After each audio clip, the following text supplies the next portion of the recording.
Bem-vindos a mais um ConnectCast. Não deixe de dar um like no nosso vídeo, compartilhar com quem você sabe que gosta de bom conteúdo, ok?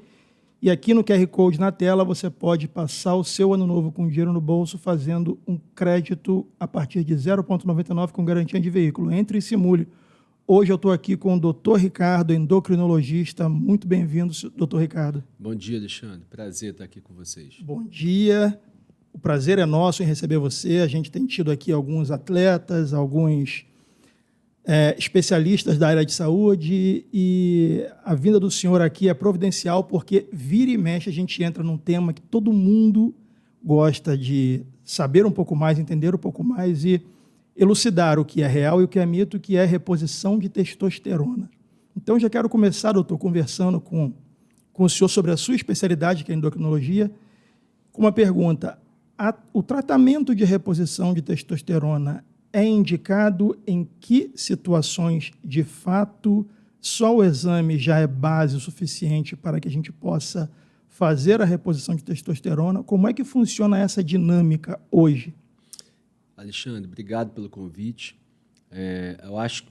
Eu agradeço também a oportunidade de trazer esse tema, porque certamente esse é um dos temas que mais causa confusão e desinformação. E um tema muito atual, uma das maiores buscas no Google é sobre esse tema. Então, vou falar um pouco sobre testosterona. A testosterona ela é o principal hormônio sexual masculino. Ela é responsável pela formação dos caracteres sexuais masculinos, a barba, bigode, calvície e todas as características do homem. E, se por um lado o estradiol é o principal hormônio sexual da mulher, a testosterona é o principal hormônio sexual do homem. Então, ela é fundamental na vida do homem. O que a gente vai trazer aqui é situações onde o tratamento de reposição com testosterona poderia estar indicado. E eu vou direto ao ponto. A terapia de reposição de testosterona ela só está indicada em homens com deficiência deste hormônio. Então, como em outras doenças da endocrinologia, quando um hormônio estiver em deficiência, aí é que a reposição encontra o seu espaço. Então, a gente vai ver que a maioria das pessoas que busca ou faz tratamento com testosterona o faz de modo indevido. Sim. Porque muitas vezes o faz para ganhar massa muscular, para ficar fortão, ter disposição e saradão, quando, na verdade, a indicação médica é o hipogonadismo masculino, é o homem com deficiência de testosterona. Então, essa é a primeira mensagem. A testosterona ela é um hormônio muito importante na vida do homem, mas a sua reposição só vai estar indicada diante de um contexto de deficiência, tá? Ricardo, como é que eu vou diagnosticar essa deficiência? O Alexandre começou falando um pouco, através de exames de sangue. Então, a dosagem de testosterona ela deve ser feita pela manhã e em jejum. Por quê? Porque o pico da testosterona se dá logo assim que acordamos. E aí sim, com a dosagem da testosterona pela manhã, em jejum, caso os níveis venham abaixo do limite de normalidade, a gente vai caracterizar uma deficiência. Ainda assim, ainda tem uma outra situação. Não basta ter o exame de sangue alterado. É preciso que o indivíduo também tenha sintomas. Aí sim, se eu tenho um nível sanguíneo baixo de testosterona e sintomas de deficiência da mesma, por exemplo, queda de libido, cansaço, falta de energia, disfunção erétil, sonolência, aí é nesse indivíduo que vai ser o candidato ideal. E ainda tem uma terceira peneira que a gente deve passar, que é as contraindicações. Então, não basta o indivíduo ter sintomas, não basta ele ter testosterona baixa no sangue, ele precisa também não ter aquelas contraindicações, como, por exemplo, história de câncer de próstata, câncer de mama e também episódios de trombose. Então, isso é muito importante. Então, é um tratamento que pode melhorar a qualidade de vida de homens que têm essa deficiência, sem dúvida nenhuma, mas é um tratamento, é um remédio, é um hormônio. Então, deve ser feito com muita diligência, parcimônia e responsabilidade. Responsabilidade, porque o que vemos hoje é uma irresponsabilidade por parte de muitos profissionais de saúde, médicos e não médicos, com uma banalização de um tratamento que, sim, pode ajudar aquele indivíduo que precisa, mas não deve ser banalizada e usada por indivíduos sem deficiência. Essa é a grande questão. Perfeito, doutor. Pegando uma carona na explicação que você trouxe, o primeiro ponto foi que você falou que durante a manhã, em jejum, se dá o pico do hormônio testosterona. E, se eu não me engano, fica entre 300 nanogramas a 800, não é isso? Legal, bom. Como a gente está falando com o público leigo, é legal falar desses valores. Isso. Basicamente isso. O normal vai mais ou menos entre 300 e 800. Então, a gente vai considerar baixo aqueles níveis abaixo de 300. Outro ponto importante, sempre que você dosa a testosterona ela dá baixa, antes de você já vale a pena repetir, porque eventualmente você pode ter pego um valor abaixo, dependendo da hora do dia, se não dormiu bem.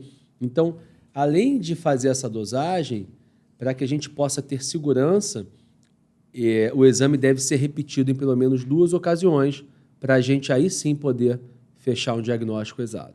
E hoje, vamos montar uma situação hipotética aqui, onde a pessoa está com um nível não suprafisiológico, mas ela está ali no limite, nos 350, no 400, e ainda por cima essa pessoa é obesa. Ela fazer a reposição sendo obesa pode haver impacto negativo, porque acredito que quanto mais tecido adiposo numa pessoa, ela fazendo a reposição de testosterona, ela pode não ter o aproveitamento total da testosterona. Isso como leigo perguntando, faz sentido? Então, vamos lá. Obesidade é uma doença séria, crônica, que acomete bilhões de pessoas em todo o mundo e deve ser vista como doença. Então, isso é muito importante ter esse conceito. O paciente obeso ele tem todo o direito de se tratar da mesma forma que outras doenças também têm, não é? E muitas vezes o obeso, ele até infelizmente por dentro do consultório médico, a orientação que ele tem, tem que comer menos e fazer mais exercício. Não é só isso. A obesidade é uma doença extremamente complexa. Se fosse só isso, a gente não teria essa epidemia. Lembrando que nós vivemos hoje uma sindemia, que é a coincidência de 2 pandemias. A pandemia da Covid e a pandemia da obesidade. E nós vimos que a obesidade é um fator de risco para as formas graves da Covid. Mas em relação à tua pergunta específica, o paciente obeso, se ele deve ou não seguir a reposição de testosterona, ele vai obedecer os mesmos critérios dos indivíduos não obesos. Eu preciso ter sintomas clínicos, eu preciso ter nível de testosterona no sangue baixo, abaixo de 300, isso precisa ser repetido pelo menos numa segunda amostra, num dia diferente, e ele não pode ter contraindicações. Se você passou por essas 3 peneiras, eu vou dizer que ele é um paciente com obesidade e hipogonadismo. Tem até um termo em inglês que é MOSH, Male Obesity Secondary Hypogonadism, que é o quê?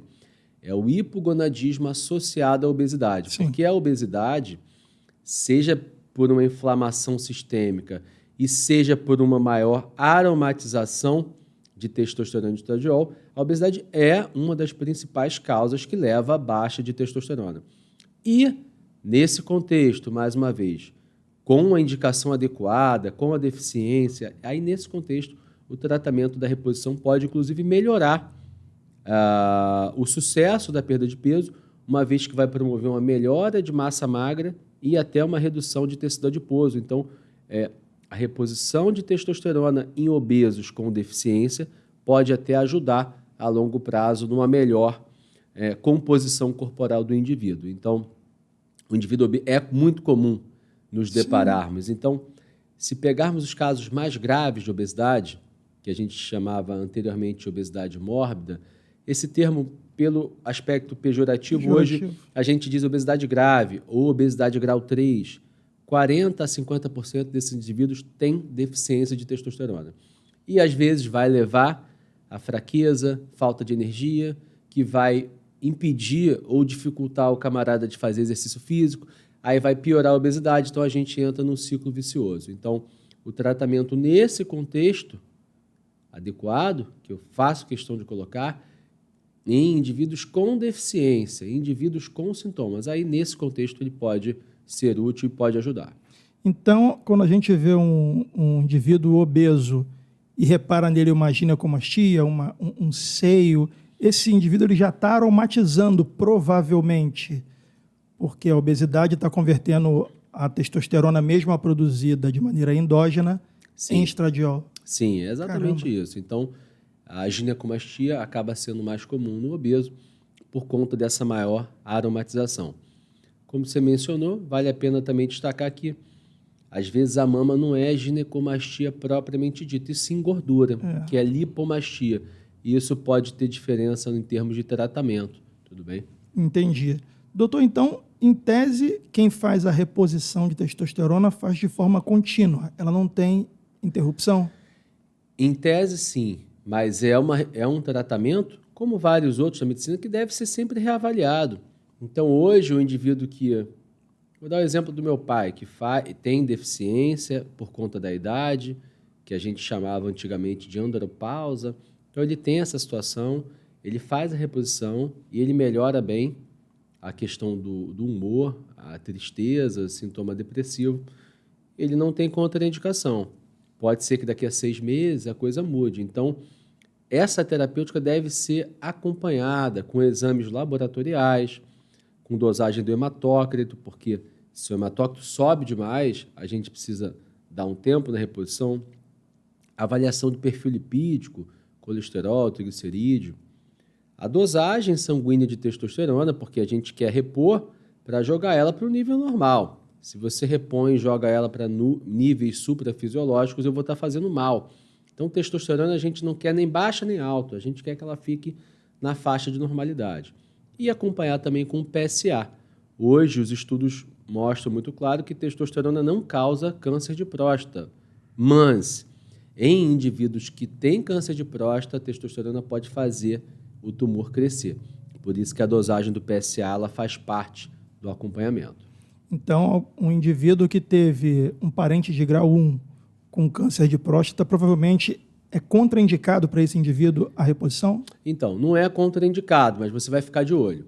A contraindicação, de fato, é se ele tem uma história prévia. Entendi. Como eu tenho no consultório alguns pacientes que me procuram, mas como tiveram história que tem testosterona baixa, mas com história de câncer de próstata anterior, é uma contraindicação.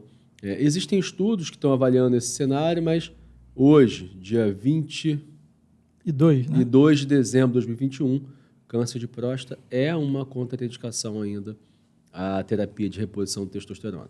Ou seja, índice suprafisiológico de testosterona é bomba.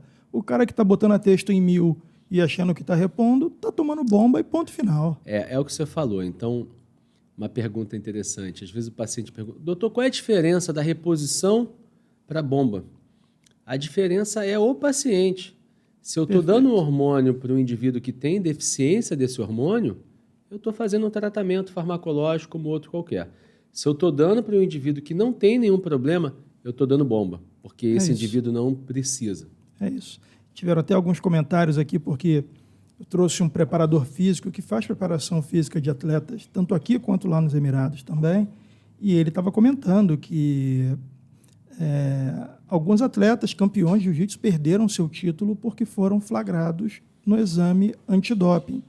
E aí o pessoal vai nos comentários e fala, mas fala o lado bom do negócio também. Eu acho que não tem lado bom. Se você está fazendo um tratamento, você está querendo manter seus níveis onde a natureza falhou. Quando você faz por uma questão de performance, você está tomando bomba. E se você for competidor, você está trapaceando, que é pior ainda. E você colocou um ponto interessante também. A gente está falando de saúde aqui, certo? Isso, certo. Mas tem também a questão do trabalho do camarada. Um cara que vive disso, que é um jogador de futebol ou um lutador profissional, ele pode ser uma tragédia na carreira dele. A gente viu nas últimas Olimpíadas atletas brasileiros que foram flagrados no doping. Sim.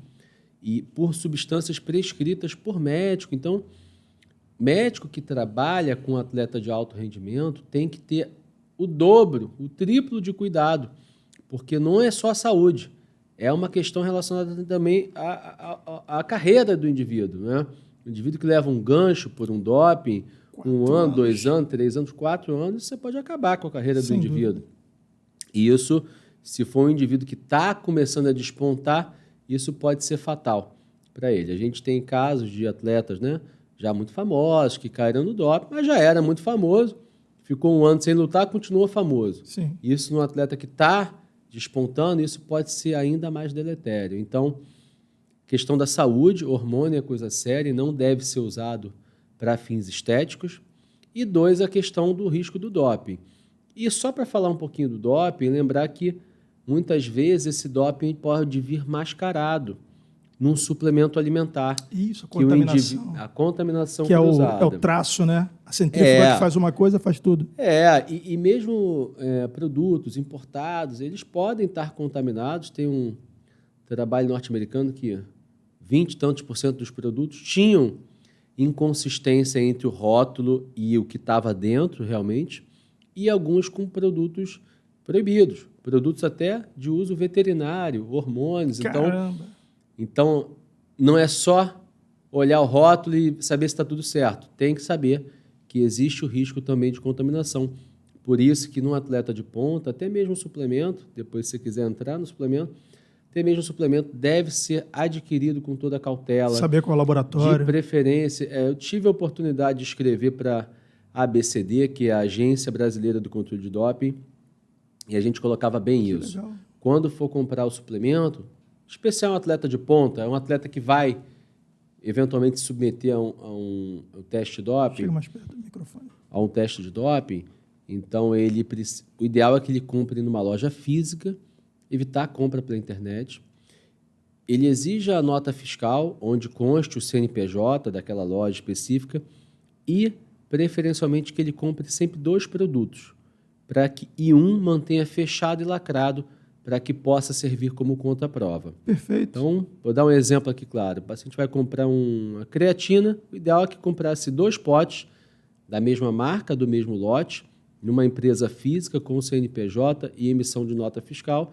Um pote ele vai guardar fechado ali e o outro ele vai usar. Numa situação em que ele testar positivo e houver a suspeita de que que realmente ele não estava mentindo, ele não estava tomando nada errado, então a suspeita recai sobre aquele suplemento, ele vai ter um pote fechado, lacrado, para que possa ser usado como contraprova e vai salvar ele, ou vai condenar, porque muitas vezes o atleta ele é culpado. Sim, sim, acontece. Inclusive lá fora tem muito atleta que tenta usar a contraprova, mas lá fora tem uma questão, eu lembro que eu já comprei alguns suplementos importados e tem, acho que 30% da fórmula o fabricante não é obrigado a declarar o que contém. Então, isso vira meio que uma incógnita. Tem que ter, de fato, um produto reserva para você fazer a contraprova daquele laboratório e mostrar que ali existem, sim, traços. Isso é um problema em todo mundo, não é só Brasil, e não é porque um suplemento é importado, pelo contrário, às vezes é pior. É pior, exatamente. Então, tem que ficar realmente muito atento. E se o teu atleta é de ponta, ele vai ser testado, você tem que ter o cuidado redobrado, lembrando que o atleta ele é responsável por toda a substância presente no seu organismo. O médico pode ser corresponsável, o treinador, mas o atleta é o responsável. Então, isso não adianta dizer depois que não sabia, não importa. Sabendo ou não sabendo, ele vai ser responsabilizado pelas agências regulatórias de controle de doping. O senhor tem o percentual de pessoas, de homens que sofrem de hipogonadismo? O percentual é muito baixo, não é, doutor? Assim, eu não sei te dizer, não tenho exatamente dados brasileiros, mas eu posso te dizer o seguinte, diria que 90% ou mais dos homens que hoje fazem algum tipo de reposição de testosterona não tem, de fato, hipogonadismo. Entendi. Ou seja, o uso, em sua maior parte, é o abuso da substância. Tá? Entendi. Lógico, existem pacientes com hipogonadismo, com síndromes genéticas que requerem, sim. É a parte que eu gosto, de andrologia, mas a maior parte dos indivíduos que fazem esse tratamento acabam fazendo de modo inadequado. Não precisariam estar fazendo. Entendi.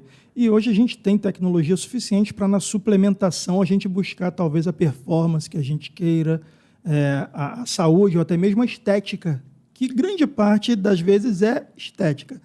Me fala um pouco do que você entende a respeito de suplementação, porque como eu acompanho alguns artigos seus, algumas aulas que você posta lá no seu Instagram, eu vi até um uma foto sobre um estudo sobre a beta-alanina, que é um suplemento que eu fazia uso quando treinava.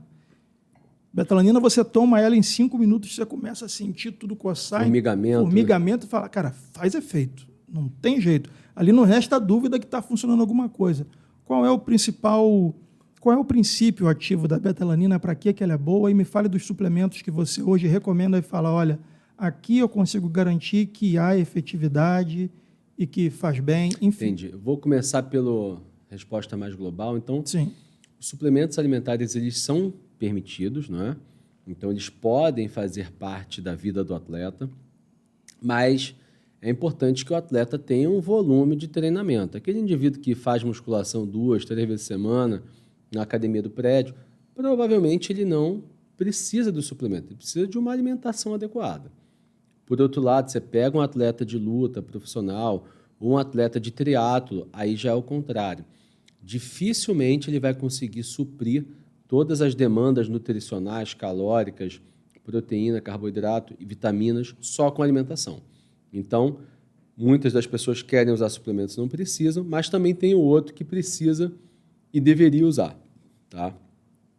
A gente já mencionou a questão da contaminação e o suplemento ele pode ser uma alternativa para aquele cara que quer ir pelo caminho errado e você fala, opa, isso aqui não, isso aqui faz mal.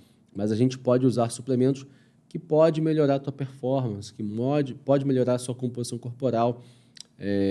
Talvez não vai ficar tão fortão quanto aquele cara que tomou a bomba, mas você pode buscar a tua melhor versão e com segurança, tá?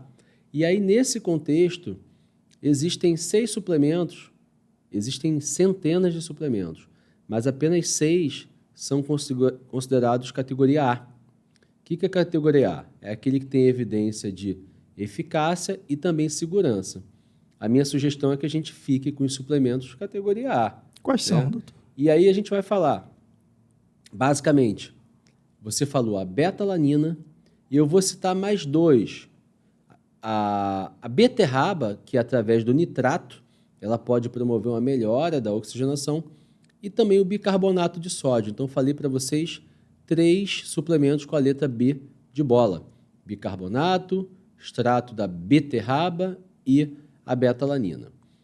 E também a gente poderia citar agora outros 3 suplementos com a letra C, que são a cafeína, a creatina e o carboidrato. Então, assim, percebam que existem milhares de suplementos, mas esses 6 são aqueles que a gente tem evidência suficiente para dizer que são não só eficazes, como também seguros. Então, num contexto específico, num atleta de alto rendimento, ou mesmo num atleta amador, que tem um volume de treino suficiente, a gente pode lançar a mão desses suplementos. A orientação que eu dou, não vai fazer isso sozinho, procura um nutricionista, procura um médico com formação esportiva, porque ele vai poder te orientar, porque são 6 suplementos, nós não vamos passar os 6 para todo mundo, tem paciente que não vai se dar bem com um, ou vai ter um efeito colateral com o outro, então o ideal é que tenha um profissional. Eu não estou puxando a sardinha para o meu lado ou para o lado. Não, mas realmente é uma coisa que eventualmente dá problema. Então é bom você ter uma orientação. A cafeína é uma delas. Sim. Tem gente que precisa de uma dose mais baixinha de cafeína. Eu sinto palpitação com 200 miligramas, mas com 80 miligramas eu não sinto. Então a minha sugestão é que isso seja feito sob supervisão, seja do profissional de nutrição, seja de um médico com formação esportiva. A beterraba, ela vem em suplemento com... É palatinose? Existem suplementos que têm a beterraba com palatinose, mas existem suplementos que são especificamente com nitrato. Entendi. Então, suplementos importados, que agora já estão disponíveis no Brasil. E também, olha que interessante, a gente está falando de suplemento. A cafeína e o nitrato presente na beterraba.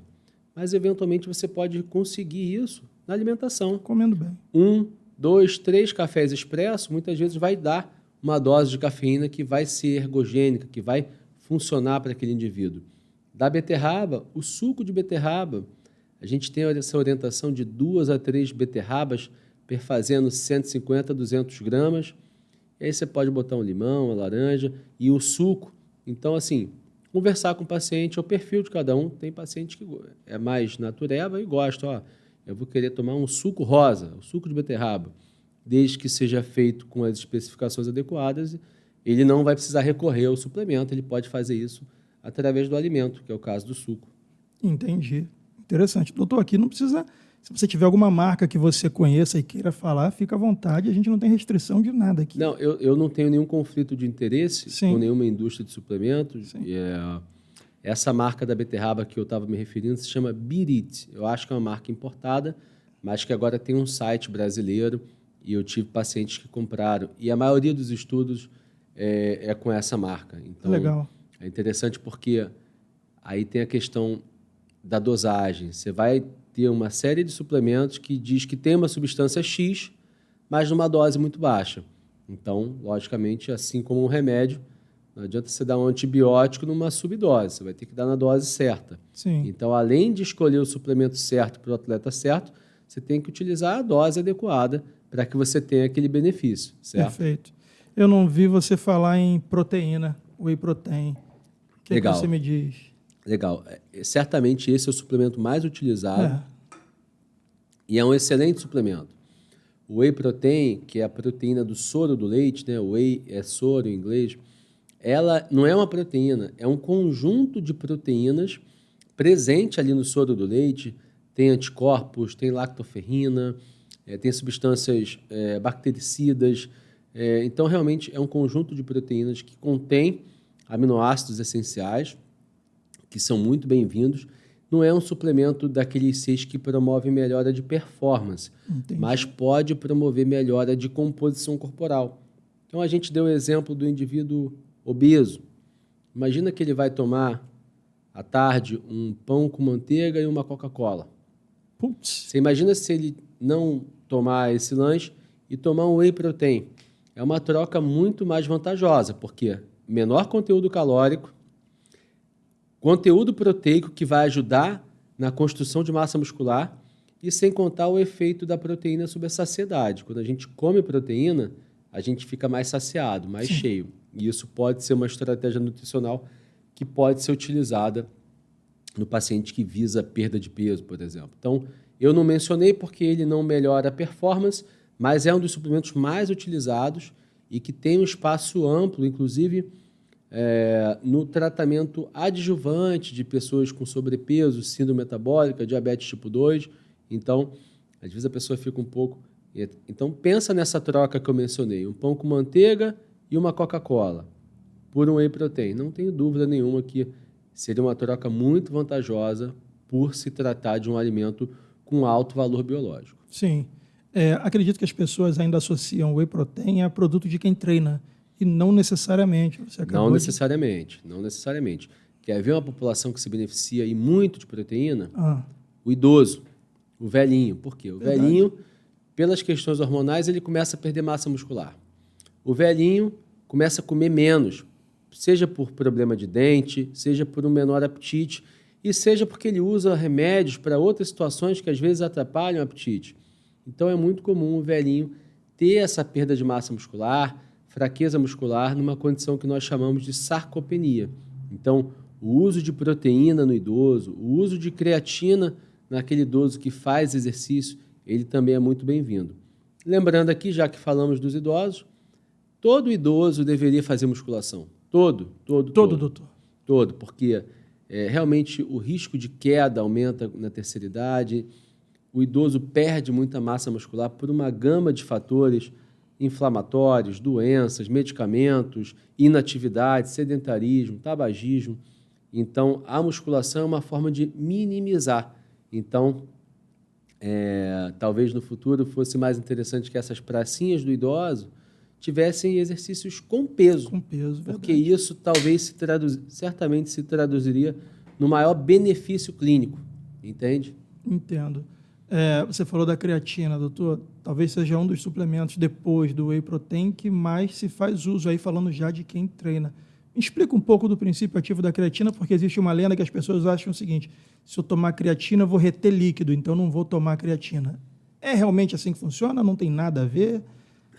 Equivale a um bife? Não equivale? Como é que funciona? Então, a creatina ela é presente nos alimentos, no peixe, no salmão, na carne vermelha, mas a dose que nós deveríamos ingerir é uma dose muito alta, de 1 a 2 quilos para conseguir. Então, é um suplemento que precisa ser suplementado, né? Você não consegue atingir essa dose através da dieta. E a creatina, ela, na verdade, participa de um processo de síntese rápida de ATP. A ATP é a molécula formadora de energia. Então, a creatina, a suplementação com a creatina, ela promove um aumento do nível muscular de creatina, e isso vai fazer com que o indivíduo consiga treinar mais forte por mais tempo. Então, para ser claro, que na musculação ele consiga pegar mais peso ou fazer mais repetições. Então, a creatina é uma excelente estratégia que permite que que o indivíduo treine mais forte, e isso se traduz no maior ganho de massa muscular. Entretanto, a creatina precisa da atividade física. Diferente do whey protein, que pode promover melhora da composição corporal independente do treino, embora o recomendado seja que faça o treino, a creatina, se o indivíduo não treinar, nada vai acontecer. Porque o benefício da creatina é permitir que o atleta treine mais forte. Se ele não treinar, a coisa não acontece. A creatina promove um aumento de líquido dentro da fibra muscular, mas isso, inclusive, ajuda, porque ao aumentar o diâmetro transverso da fibra, aumenta o poder de torque dela. Então, assim, isso não deve ser uma preocupação. Se o indivíduo quer ganhar massa muscular, a creatina é um suplemento que pode ser recomendado, lembrando que ele é bastante seguro. Nós temos estudos, inclusive em idosos sexagenários, que utilizaram por 5 anos seguido, e ele foi seguro do ponto de vista renal, hepático, cardiovascular. Então, é um suplemento que eu chamo de BBB, bom, bonito e barato. Verdade. Porra, muito bom. Uma aula aqui. Sobre obesidade, doutor, que a gente começou em hormônios, depois suplementos, agora falando de obesidade, porque eu acho que tudo isso conversa. Hoje já existem remédios que ajudam, porque você falou assim no início, eu estou pegando na linha do tempo da nossa conversa, a obesidade é uma doença, tem que ser encarada como tal, sem romantismo. Logo, toda doença exige um tratamento e que muitas vezes depende de um fármaco para que esse tratamento obtenha um resultado a contento do paciente. A obesidade hoje, ela tem um remédio que você veja e fala, não, esse remédio é bom para que seja usado. Por quê? Rolaram aí os doutores caveirinhas da vida que passavam remédio para as pessoas emagreciam, só que 2 meses depois, bum, explodia tudo de novo, porque o desmame daquele tipo de remédio era muito difícil. O cara perdia o apetite, mas depois que parava de usar o remédio, o rebote parecia que vinha mais forte ainda. Hoje, com a tecnologia que a gente tem, você já vê tratamentos, não precisa falar o nome do remédio, pode falar substância, se quiser falar o nome do remédio, pode falar, mas você já vê substâncias que hoje garantem um tratamento sustentável para pessoas que queiram uma qualidade de vida em termos de obesidade? Com certeza. Nessa última década, os indivíduos com obesidade tiveram bastante ganho em termos de arsenal terapêutico. Então, mudou muita coisa da década de 80, 90 para os últimos 6 anos. Então, hoje, os indivíduos obesos eles têm um arsenal terapêutico melhor e seguro no tratamento. Lembrando que a obesidade é uma doença complexa, multissistêmica, e ela tem 4 pilares do tratamento: a dieta, exercício físico, remédio e a cirurgia bariátrica. A cirurgia bariátrica está indicada para os casos mais extremos de obesidade grau 3, ou seja, IMC acima de 40, índice de massa corporal calculado pelo peso dividido pelo quadrado da altura, acima de 40, ele tem indicação de cirurgia bariátrica. Ou o IMC entre 35 e 40, se ele tiver alguma doença relacionada à obesidade, se ele tiver diabetes tipo 2, se ele tiver hipertensão, gordura no fígado. Então, esses casos mais extremos são da cirurgia bariátrica. Eu vou falar pouco desses casos. Né? Então, nos casos de obesidade grau 1 e grau 2, o tratamento à base é um tripé: dieta, exercício e medicamento. A dieta, existem várias dietas, mas o que mais importa é que o indivíduo tenha uma dieta hipocalórica. Não importa se ele vai fazer um low carb, low fat, dieta do Mediterrâneo, ou jejum intermitente, ou dieta cetogênica. Nosso organismo só contabiliza caloria, tá? Então, para que o indivíduo perca peso, ele precisa fechar o dia com um saldo energético negativo, ou seja, ele precisa ingerir menos calorias do que aquilo que ele gasta. Então, se o indivíduo fala, doutor, mas eu como muito pouco, mas não estou perdendo peso, para ele, aquele muito pouco não é pouco, porque o pouco implica na perda de peso. Tá? E o segundo ponto, que não é o mais importante, mas é muito importante, é a atividade física. Porque se eu diminuo a ingesta calórica e se eu aumento o meu gasto energético, a chance de eu culminar num gasto energético negativo é maior. Você trabalha com investimento, mercado financeiro. Toda vez que o meu saque da conta bancária for maior do que o aporte, né? Então, maior do que o depósito, né? Se eu saco mais do que eu deposito, eu vou fechar no negativo a minha conta, o que é ruim. No caso do peso, é essa conta. Eu tenho que fechar no negativo. E os dois pilares são a ingesta de calorias e o gasto energético. É lógico que isso é uma maneira simplística de falar, e é verdadeira, mas existem genética associada, eventualmente medicamentos que atrapalham na perda de peso. Hoje tem se estudado os probióticos, até as bactérias da flora intestinal podem atrapalhar ou ajudar a ganhar mais ou menos peso. É uma coisa extremamente complexa, mas, em última linha, o mais importante é isso. E, para se atingir esse balanço energético negativo, muitas vezes o terceiro pilar é o tratamento medicamentoso. Então, isso é uma outra dúvida comum. Doutor, como é que esse remédio funciona? Não existe nenhum remédio no mundo que funcione para a obesidade aumentando o metabolismo. Os remédios funcionam diminuindo a ingesta alimentar, seja pelo aumento da saciedade, seja pela redução de fome. É assim que os remédios funcionam. Aí a gente brinca, né, que os suplementos termogênicos é o seguinte: aqueles que não funcionam são seguros e aqueles que funcionam não são seguros, porque tudo que aumenta o metabolismo pode aumentar a pressão e a frequência cardíaca, então é algo que não é bem-vindo. Então, os medicamentos anti-obesidade atuais atuam reduzindo a ingesta alimentar. A gente tinha até anteontem 3 medicamentos aprovados e um 4º medicamento foi aprovado anteontem. Então, temos aprovados o Orlistat, que é um medicamento que inibe a absorção intestinal de gordura, motivo pelo qual o principal efeito colateral pode ser diarreia. Nós temos a Sibutramina, que é permitida no Brasil, desde que prescrição médica especial e que o indivíduo tenha critério de obesidade e não tenha as contraindicações. E temos também a liraglutida, que é um medicamento injetável de uso diário. Anteontem foi aprovada a combinação bupropiona e naltrexona, comercializada nos Estados Unidos com o nome de Contrave, na Europa com o nome de Mizimba. Eu tive a oportunidade de usar esse remédio durante a minha passagem nos Emirados Árabes, porque lá já estava aprovado há alguns anos. Então, em breve, no início do ano, teremos mais um medicamento aprovado para a obesidade, porque esse que eu mencionei agora ainda não está disponível para venda. E existe uma outra questão, que é o tratamento off-label da obesidade. Quando a gente utiliza um medicamento aprovado para uma doença, que não a obesidade, para que nos ajude a perda de peso. Vou dar um exemplo. Existem remédios para enxaqueca, que é bom para enxaqueca, que é bom para convulsão e que ajuda a perder peso. Existe um remédio aprovado para diabetes no Brasil, que é a semaglutida, uma injeção semanal, e que nós utilizamos muitas vezes no tratamento da obesidade. Aliás, esse remédio... É Saxenda? Desculpa interromper. O Saxenda é a liraglutida, do uso diário. Tá, né? bom. A semaglutida de uso semanal. Entendi. Nos Estados Unidos ela já está aprovada para pessoas sem diabetes.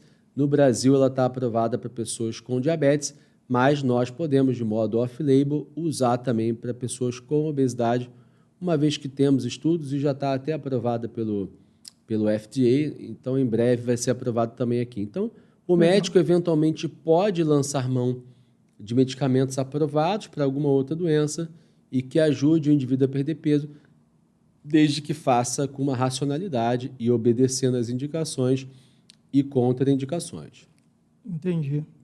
Então, hoje, se a pessoa tiver recursos e acesso à saúde, ela pode muito bem tratar tanto estética quanto performance e qualidade de vida sem recorrer a hormônios, não tendo necessidade, né, doutor? Hoje, Com certeza. A orientação é essa, né? Na medicina, às vezes, menos mais. Né? isso. Dieta equilibrada, prática de atividade física, sono adequado, controle de estresse e hormônio só vai requerer o uso aquele indivíduo que tem deficiência do hormônio. Como eu já falei, né? No caso da testosterona, a gente não quer nem alto nem baixo. Então, se o indivíduo está baixo, sim, talvez ele possa ser um candidato. Mas se o indivíduo não tem deficiência, tem um nível normal, isso não é bem-vindo, fazer o uso Sim. inadequado. Não existe dose segura, né, doutor? Não existe dose segura. É igual a questão do tabaco. Exato. Existe dose segura? Se você fumar só por 5 anos não vai ter problema, a gente não sabe isso. Exato. Então, existe um aumento de risco e é isso que o médico e o profissional de saúde deve passar para aquele paciente, porque a saúde tem que vir do consultório. Se você vai num profissional de saúde e ele leva para você uma coisa que piora a tua saúde, isso é completamente inadequado. Então, jamais um consultório médico, um consultório de um profissional da área de saúde deveria levar o indivíduo para o caminho errado, e sim para o caminho certo. Muitas vezes o caminho certo é mais longo, é mais trabalhoso e muitas vezes não tem aquele mesmo resultado, mas a saúde eu acho que deve ser colocada em primeiro plano. Maravilha. Melhor explicação que eu já ouvi a respeito do assunto. Doutor, me fala um pouco ainda nessa questão da obesidade, a questão do diabetes. A gente hoje tem medo de uma série de doenças, como a gente tem medo da pandemia do Covid, a gente tem medo do câncer, mas a diabetes também mata demais e a gente quase não fala. Ou encara como se fosse algo não tão grave. É muito grave e como as pessoas podem evitar? Qualquer um pode pegar, doutor? Me fala um pouco. Então, vamos lá. O diabetes, ele acomete em torno de 16 milhões de brasileiros. São mais de 300 milhões de diabéticos no mundo, né? A maior parte dos casos de diabetes, 85%, 90%, são os casos do diabetes tipo 2, que é o tipo associado à obesidade, ao colesterol alto, à hipertensão e à gordura no fígado. Tem muita relação com a obesidade e com o sedentarismo e tem uma carga genética também, né? Então, é mais, se o indivíduo tem na família, o pai, mãe, o avô diabético, ele tem uma chance maior de desenvolver. E existe também o caso do diabetes tipo 1, que é aquela forma que acomete mais a criança ou o adulto jovem, não tem relação com a obesidade, é uma doença autoimune. A pessoa produz anticorpos contra as células beta do pâncreas, que são responsáveis pela produção de insulina, e o indivíduo perde a sua capacidade de produzir insulina, e aí ele precisa, desde o início, tratamento com insulina. Mas eu vou meter aqui o diabetes tipo 2, porque é o maior, são 90% dos casos, aumenta o risco cardiovascular de doença coronariana, infarto, doença cerebrovascular, o AVC. Então, em primeiro lugar, se o indivíduo tem fator de risco, obesidade ou história familiar, tem que dosar a glicose no sangue e ver se está normal. Caso o indivíduo tenha, de fato, diabetes, o médico endocrinologista é o mais habilitado para conduzir o tratamento e vai se beneficiar também de uma avaliação nutricional e do educador físico. Porque no diabetes tipo 2, a semelhança da obesidade, a dieta e exercício físico também fazem parte do tratamento. E o terceiro pilar é o tratamento medicamentoso. Ninguém vai deixar de dar remédio, não é isso. Mas entender e pelo menos mencionar que a dieta e exercício têm propriedades terapêuticas. Porque, às vezes, nós médicos mesmo, vamos falar muito de remédio, mas falar pouco do exercício, por exemplo. Que é o preventivo, além de tudo, né? Preventivo e, nesse caso, também terapêutico, porque quando o paciente com diabetes faz exercício, o músculo consome glicose para fazer aquela atividade. Ao consumir glicose, ele aumenta a chance da glicose voltar para o normal. Então, não estou dizendo aqui que não deve tomar remédio. Deve tomar remédio, deve ter uma dieta adequada e deve fazer exercício. Qual exercício? Aquele que o indivíduo gostar mais. Em geral, recomendamos uma meta de 300 minutos por semana, das quais pelo menos 150 minutos seja numa atividade de moderada intensidade e pelo menos 75 minutos de alta intensidade. Então, não adianta ficar caminhando, olhando no shopping, não é isso. Você precisa fazer um pouco mais. É uma caminhada mais rápida na esteira, ou com inclinação, ou a prática de musculação, ou até mesmo corrida. Então, isso é muito importante a gente deixar essa mensagem aqui. Faça atividade física. Qual? Aquela que você goste mais. Por quê? A atividade física que você gosta, você consegue manter a longo prazo. Então, não adianta você não gosta de natação. Vai fazer natação. Você não vai manter aquilo a longo prazo. Então, pega uma coisa que você goste, seja a luta, seja a corrida, seja o ciclismo, seja a dança, não importa.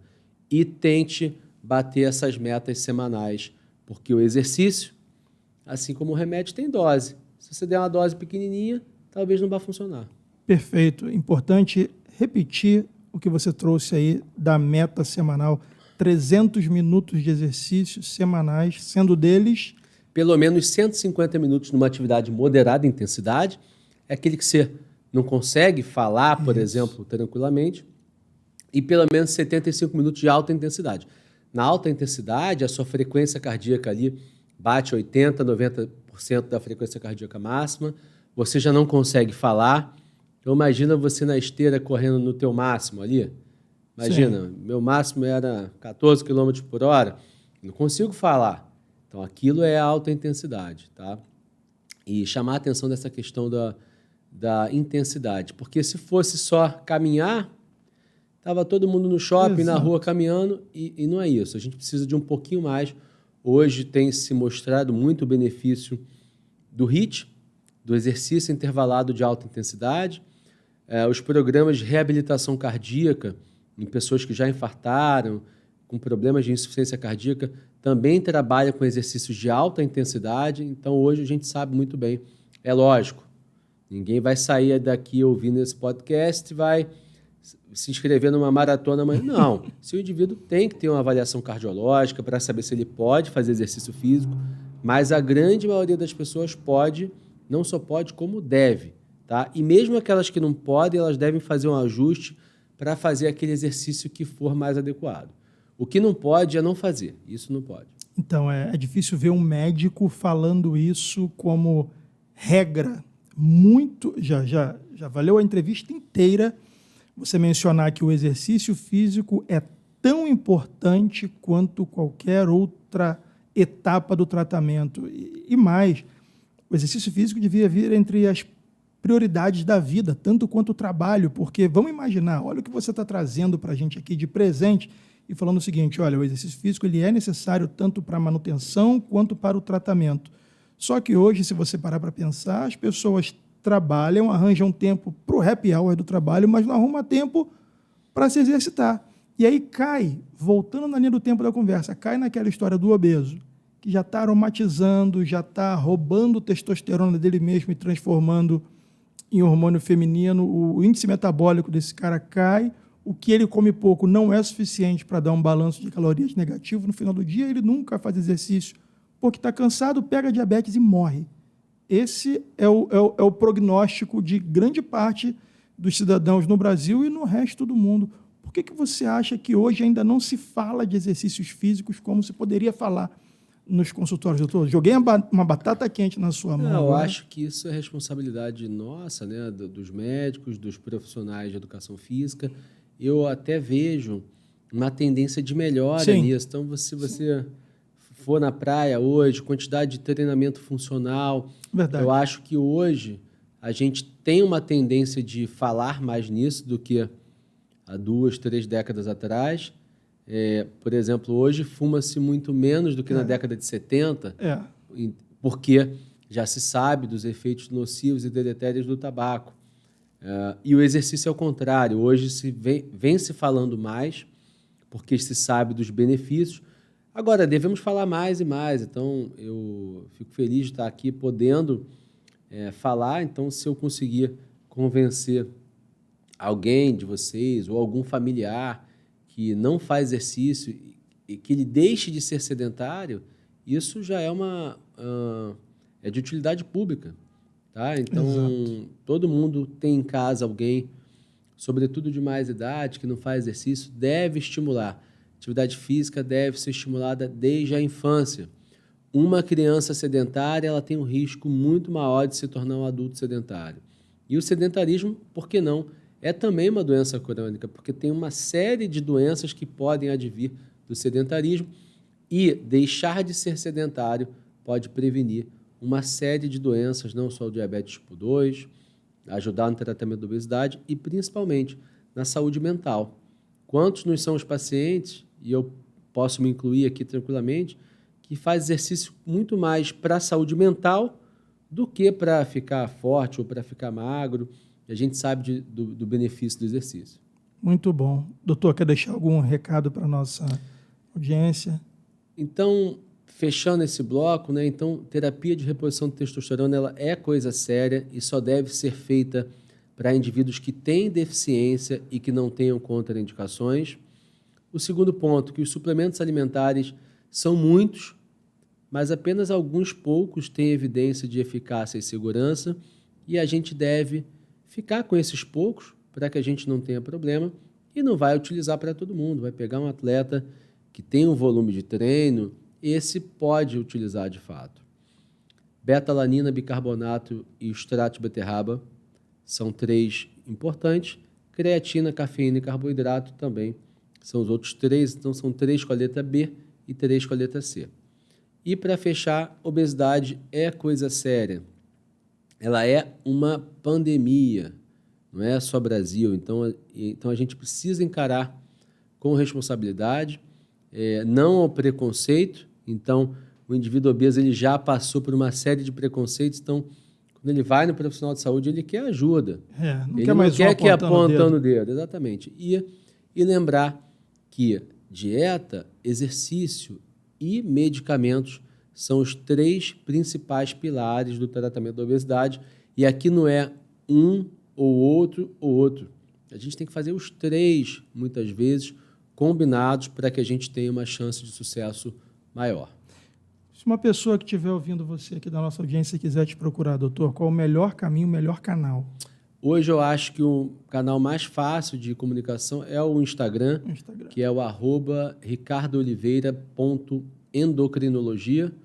Hoje eu não consigo responder a todas as perguntas, mas me esforço para tentar dar algum feedback. Legal. A gente estava falando aqui anteriormente sobre pandemia, a gente chegou a falar em off, a gente falou sobre vacina, tocar só nesse ponto que eu acho importante. Doutor, vacina, melhor saída para sair da pandemia de Covid, já que a gente falou da pandemia da obesidade, e você associou ambas, porque hoje já se sabe que tem correlação, o vírus ataca direto nas células de gordura, né? Ele fica lá escondidinho na célula de gordura.